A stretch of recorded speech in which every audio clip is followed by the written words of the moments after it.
우리에게 들려주시는 하나님의 말씀은 시편 147편 1절에서 3절 말씀입니다.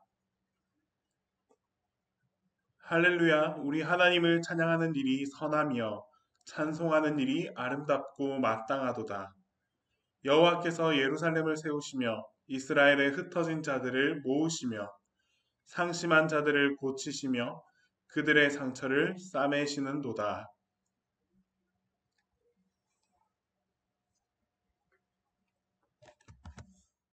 오늘 우리가 함께 읽었던 이 시편 147편 말씀의 배경이 되는 곳은 바로 바벨론입니다. 이 바벨론에서 이스라엘 민족들이 포로 생활을 하면서 있었던 그때의 상황과 환경들을 배경으로 담고 있는 그런 말씀입니다. 하나님께서 사랑하시는 이스라엘 민족들이 왜 이런 포로 생활을 겪어야만 했을까요?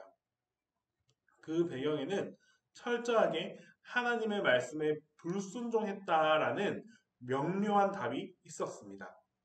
하나님께서는 나 이외에 다른 신들을 섬기지 말라라고 약속하였지만 이스라엘 민족들은 그 약속을 지키지 못했습니다. 이방 신들을 섬겼고 우상들을 섬기면서 하나님이 아닌 다른 신들 속에서 자신의 삶을 함께 나누는 결정을 했습니다. 때문에 하나님께서는 이런 백성들을 사랑한 나머지 선지자도 보내주셨고 예언자도 보내주시면서 너희가 앞으로도 계속 이렇게 살아간다면 반드시 하나님의 심판이 임하게 될 것이다 라는 경고의 메시지를 전달해 주었습니다. 그럼에도 불구하고 이 이스라엘 민족들은 하나님의 경고의 말씀을 듣지 않았습니다. 때문에 어쩔 수 없이 하나님께서는 흩으시는 이 모여있는 사람들의 삶을 흩어서 나누어 버리셨습니다. 어쩌면 이 포로기, 이 포로 생활도 하나님의 심판의 일환으로서 그 지역에 묻어있던 이 사람들을 그대로 두는 것이 아니라 바벨론이라는 지역으로 흩어버리시면서 자신의 심판과 자신의 앞날에 대해서 염려하게 되는 그런 상황이 처하게 되어버린 것입니다. 그런데 여러분, 여기서 우리는 이런 질문을 할 수가 있습니다. 직접적으로 이방 신들을 섬기고 우상들을 섬겼던 포로 1세대는 하나님의 심판이 당연할 수도 있습니다. 하지만 이 바벨론에서 탄생한 포로 2세대, 이미 포로가 되어 있던 그 부모 속에서 태어난 이 포로 2세대에게는 과연 직접적인 죄가 있다라고 말할 수 있을까요? 태어나면서부터 이들의 신분은 포로가 되었습니다. 그런데 죄를 지어본 경험도 없고 이방 신들을 섬겨본 경험도 없습니다. 그럼에도 불구하고 이들은 포로의 자녀됨이라는 이유만으로 이미 포로 2세대가 되어 동일한 심판의 역사를 반복하게 됩니다. 포로 2세대는 과연 죄가 있을까요? 없을까요? 분명한 것은 이 포로 2세대가 겪은 그 고난에도 하나님의 목적이 담겨 있다라는 사실입니다. 우리가 봤을 때는 정말 무모한 하나님, 이유 없는 백성들에게도 심판을 더하시는 무모한 하나님이다라고 볼 수 있지만 그런 고난에서조차도 하나님의 목적이 담겨 있다라는 사실을 오늘 우리는 말씀을 통해 알 수 있습니다. 바로 그 고난의 목적은 무엇이냐? 회복의 목적입니다. 마른 땅에 있는 이 씨앗을 심어서 씨앗을 통해 새로운 생명을 일으키는 것처럼 하나님께서는 그 포로 생활이라는 그 바벨론 땅에서 그 척박한 땅에서 하나님의 고난 가운데 있는 그 희망의 메시지를 전달하고자 이들을 그 땅에 심을 수밖에 없었다라고 볼 수 있습니다. 이 시대의 청년들에게 하나님께서는 말씀하십니다. 하나님께서 여러분들을 고치시고 싸매시는 사역의 도구로 사용하길 원하시는데 여러분들에게 이 고치시고 싸매시는 사역의 의미는 어떻게 다가오고 있을까요? 오늘 우리가 살아가고 있는 이 교회는 이 세상 속에서 참으로 많은 비난과 또 책망을 함께 들으면서 겪으면서 살아가고 있는 것이 우리의 현실입니다. 마치 이런 모습이 포로로 끌려가서 포로 생활을 하던 그 노예 생활을 하던 그 이스라엘 민족들과의 삶과 비슷해 보입니다. 우리의 죄로 그 심판을 받는 것이 아니라 지난날의 역사를 통해서 그 역사의 중심이 된 나머지 그 죄의 결과까지도 우리가 함께 지어야 되는 그 짐을 우리가 같이 지고 나가야 하는 이 현실이 과거의 그때의 모습과 비슷하다라고 볼 수 있습니다. 오늘 청년들은 어떤 삶을 살고 있나요? 끝없이 수많은 경쟁 속에서 여러분들은 살아야만 합니다. 다툼과 분열과 갈등과 그 속에서도 오직 1등이 되기 위한 삶을 살기 위해서 처절하게 노력하는 이 사회 속에서 살아가고 있습니다. 뿐만 아니죠. 서로를 향해 비난하고 비방할지라도 내가 어떻게든 살아남는 방법을 택하는 삶이 오늘 이 시대의 삶입니다. 때문에 수많은 책임과 수많은 짐을 지면서 삶이 힘들고 고달픈 현실도 쉽게 마주할 수 있습니다.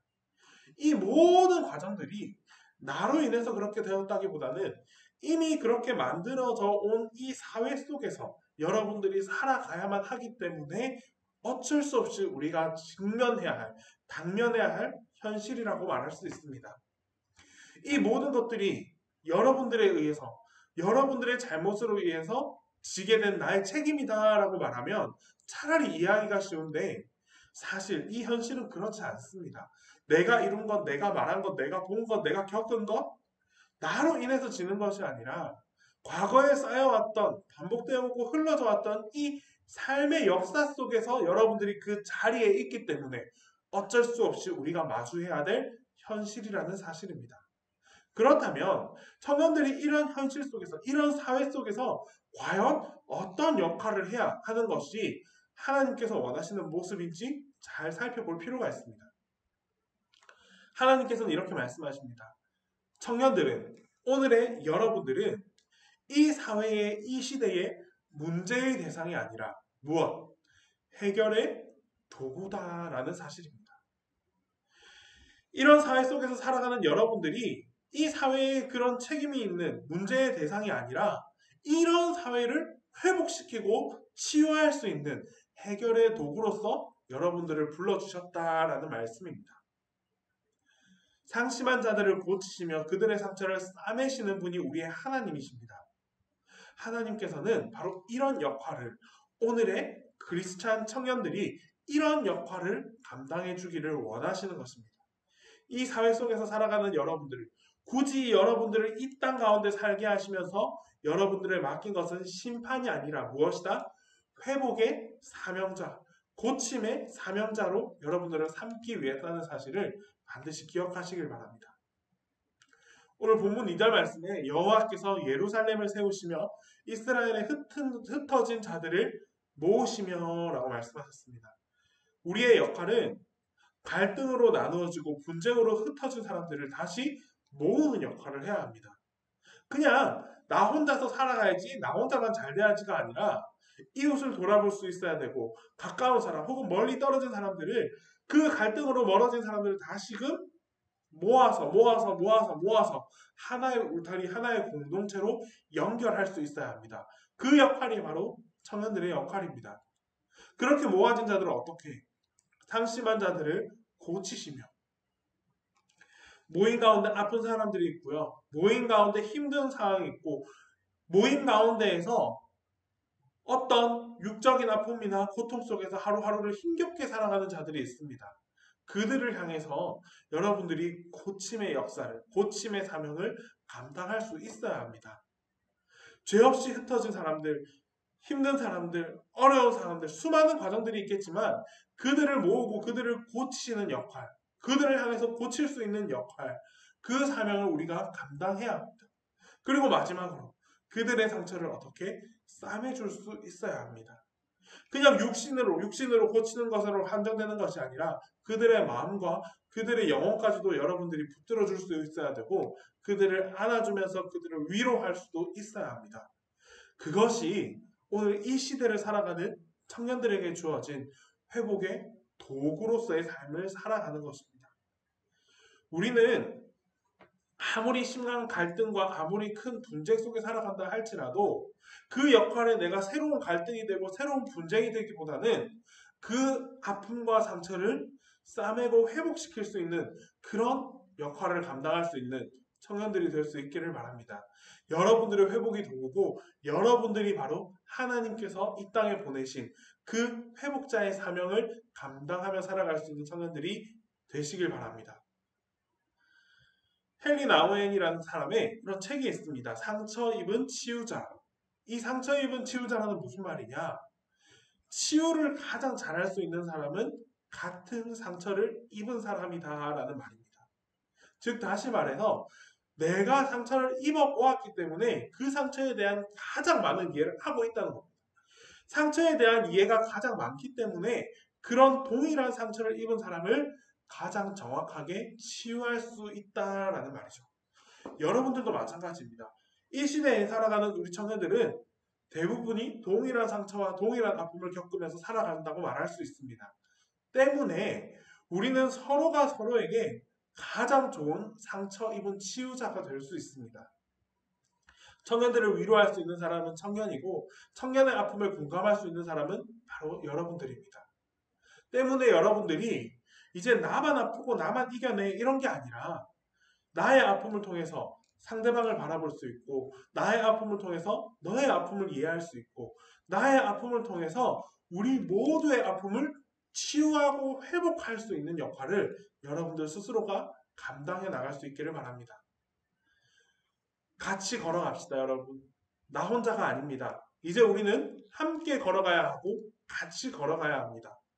같은 아픔을 같이 나누어지고 같은 상처를 같이 나누어지고 결국 우리 모두가 이렇게 서로의 아픔과 상처를 이해하고 공감하고 회복하게 될 때 우리 모두는 같이 손잡고 나아갈 수 있습니다. 어디로? 하나님께로.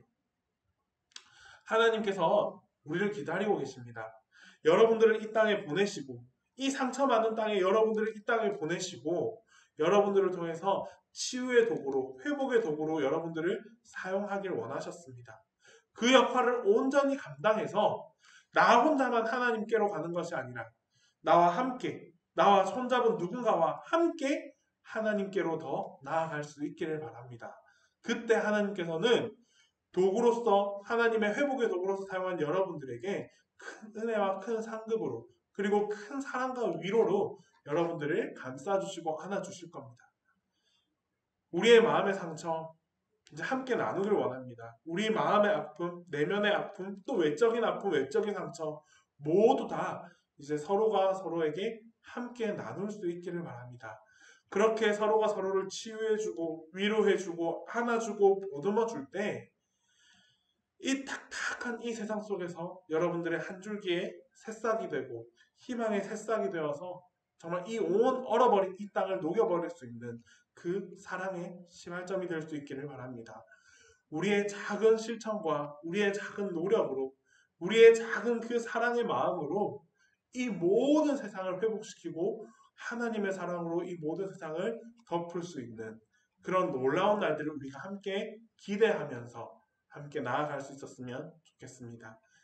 기도하겠습니다. 사랑 많으신 하나님 아버지, 하나님께서 오늘 이 땅에 우리를 불러주신 이유를 깨닫게 하여 주시옵소서.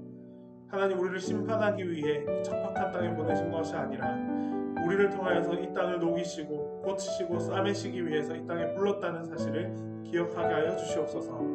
회복의 도구로 우리를 사용하여 주시고 우리의 마음을 통하여서 서로가 서로에게 사랑을 나누고 희망을 나눌 수 있는 존재가 되게 하여 주시옵소서. 우리 청년들을 통하여서 이런 놀라운 일들이 펼쳐질 때 이 땅이 회복되고 이 나라가 회복되고 온 열방이 회복되어서 하나님의 사랑으로 가득할 수 있는 하나님의 나라가 펼쳐지게 하여 주시옵소서. 감사합니다. 예수님의 이름으로 기도드립니다.